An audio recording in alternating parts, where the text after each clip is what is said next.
আলহামদুলিল্লাহ, আলহামদুলিল্লাহ। আসসালামু আলাইকুম। সম্মানিত মোহতারাম, কালের কণ্ঠ পত্রিকার ৪ঠা জানুয়ারি ২০২৫ খ্রিস্টাব্দ ইসলামী জীবন পাতায় এই লেখাটি ছাপানো হয়েছে। শিরোনাম: আলেমরা আল্লাহর রাজকীয় মেহমান।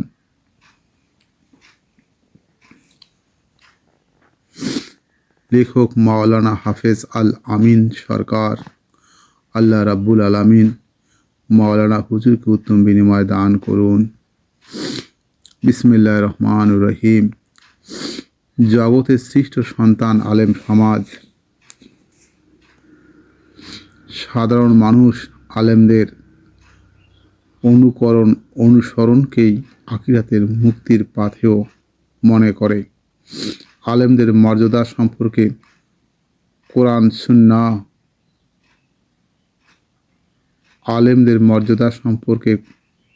কোরআন সুন্নাহতে এত গুরুত্ব এসেছে যে সমাজের সর্বস্তরের মানুষ আলেমদের প্রতি মহব্বত রাখা সৌভাগ্য মনে করতে বাধ্য হয়েছে। আলেমদের মর্যাদা সম্পর্কে রাসূল সাল্লাল্লাহু আলাইহি সাল্লাম বলেছেন, শুনে রাখো, যে ব্যক্তি জ্ঞান সংগ্রহে পথ চলে, আল্লাহ তার জন্য জান্নাতের পথ সহজ করে দেন। কোনো জ্ঞানী যখন জমিনে পা রাখে, ফেরেশতারা তার সম্মানে নিজেদের পাখা বিছিয়ে দেন। জ্ঞানীর জন্য প্রতিটি প্রাণী, এমনকি সাগরের মাছ পর্যন্ত আল্লাহর কাছে ক্ষমা ও কল্যাণ প্রার্থনা করে। লাখো তারার চেয়ে চাঁদের আলো যেমন বেশি উজ্জ্বল, তেমনি এবাদতে মগ্ন হাজারো ব্যক্তির চেয়ে একজন জ্ঞানী আল্লাহর কাছে অনেক বেশি দামি। আবু দাউদ, তিরমিজি, ইবনে মাজাহ। আলেমদের চলার পথে ফেরেশতাদের পাখা বিছিয়ে দেওয়া নিয়ে আল্লাহর ওলি বলেন, খোদা তাআলার সৃষ্ট রাজ্যে একমাত্র আলেমরাই রাজকীয় মেহমান। সূরা ফাতিরের ৩২ নম্বর আয়াতে আল্লাহ তাআলা বলেন, জেনে রাখো, আমার বান্দাদের মধ্যে কেবল আলেম সমাজই আমাকে ভয় করে। সব কিছুর একটা নির্দিষ্ট সীমানা থাকে। ইসলামেরও একটি সীমানা আছে। কর্মগত, চিন্তাগত সব বিধিবিধানের আছে সুস্পষ্ট চৌহদ্দি, সুনির্দিষ্ট অবকাঠামো। এর ভিতরে যা পড়ে তা ইসলাম, যা পড়ে না তা ইসলাম নয়। তো ইসলামী বিধিবিধানের এই সীমান্ত যারা পাহারা দেন, যারা ইসলামের মৌলিকত্ব টিকিয়ে রাখেন, তারা হলেন আহলে ইলম।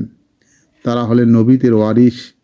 ওহী পাঠানোর মাধ্যমে নবী রাসূলদের আল্লাহ তাআলা সর্বোচ্চ সম্মান ও মর্যাদা দিয়েছেন। নবী রাসূলদের সেই ওহীর এলেমের উত্তরাধিকারী হলেন আলেমরা। নবীজি সাল্লাল্লাহু আলাইহি সাল্লাম বলেছেন, আলেমরা নবীগণের উত্তরাধিকারী। নবীরা দিনার বা দিরহামকে উত্তরাধিকার হিসেবে রেখে যাননি, বরং তারা রেখে গেছেন কেবল এলেম। সুতরাং যে ব্যক্তি তা গ্রহণ করেছে, সে বড় কিছু গ্রহণ করেছে। আবু দাউদ, হাদিস 3641।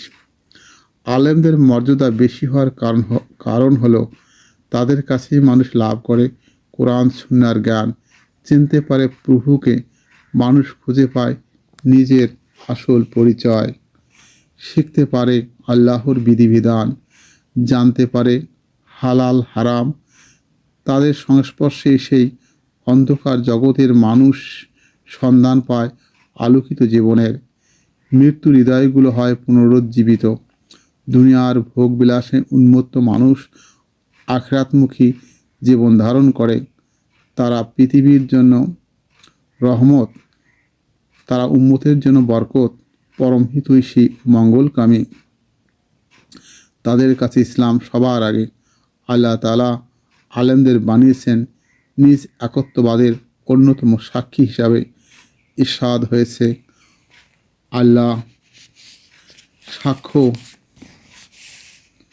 সাক্ষ্য দিয়েছেন, তিনি ছাড়া আর কোনো উপাস্য নেই।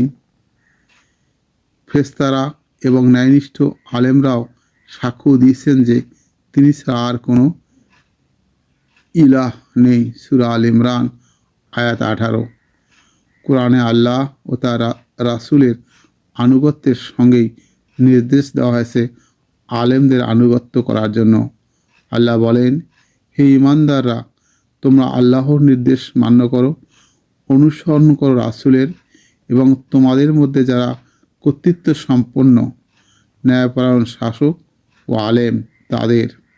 সূরা নিসা আয়াত 59। যে কোনো সমস্যা নিরসনে তাদের দ্বারস্থ হওয়ার নির্দেশ দিয়েছেন আল্লাহ তাআলা নিজেই। তিনি ইরশাদ করেছেন, অতএব জ্ঞানীদের জিজ্ঞেস করো যদি তোমাদের জানা না থাকে। সূরা নাহল আয়াত 43। একজন আলেম দেশ ও জাতির শ্রেষ্ঠ সম্পদ। মূল্যবান সম্পদ হারিয়ে গেলে মানুষ যেমন দিশেহারা হয়ে যায়, ঠিক তেমনি কোনো আলেম চলে গেলে পুরো দেশ ও সমাজ অচল হয়ে পড়ে। তাই আলেমদের প্রতি অবজ্ঞা বা ধৃষ্টতা প্রদর্শন করলে এর পরিণতিও ভয়ঙ্কর। ইমাম আহমেদ ইবনে হাম্বল রহমতুল্লাহ আলাইহি বলেন, আলেমদের গোস্ত বিষের মতো, যে সুখে সে মরণ ব্যাধিতে আক্রান্ত হয়, আর যে খায় সে মারা যায়।